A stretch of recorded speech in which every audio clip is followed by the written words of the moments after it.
So confidence, there's been times when I've felt I'm in possession of it, and then you want to let go a little bit because it's only ever the moment and life guiding you. The wind is so at your back that you're like, wow, are you just jumping over the waves and all that by yourself? And you're like, you bet I am. But there's a physics to the moment, man, moment, machine, whatever, and the wind's at your back. And then the wind does what the fucking wind does, and it changes.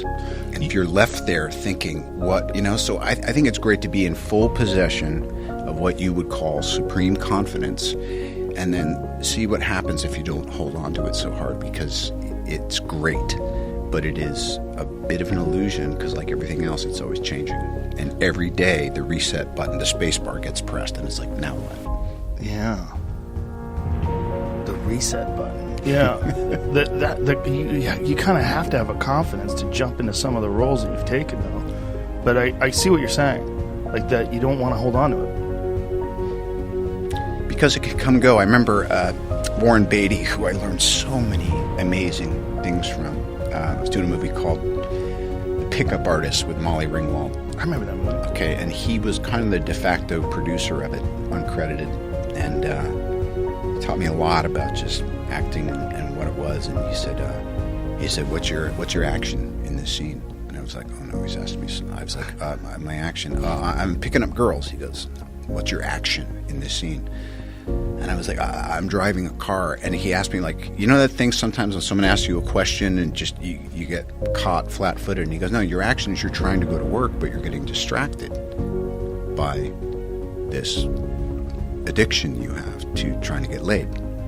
So your action is you're trying to get to work. And I was like, oh yeah, he's right. And he said, always know what your action is, because then when you come in the morning confident, or when you come in the morning and you can't hit your ass with both hands, you know what to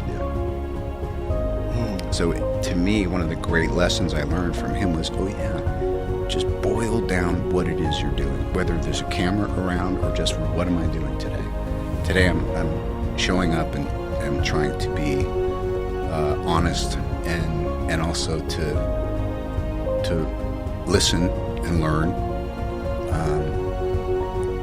But really, my action today is I'm beginning a process of promotion.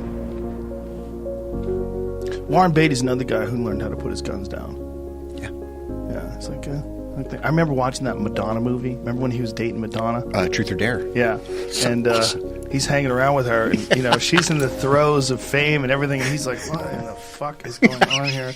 And you see like him. he's never seen it. Yeah, but he's an older gentleman now. It's the best. And he's hanging out with her and just shaking his head, and that kind of marked it for me. Where Warren Beatty just realized, all right, let me step away real quick. If I had to talk to him, one of the things I would ask him is, what was it like when Carly Simon writes a song about you? That's got to be a trip.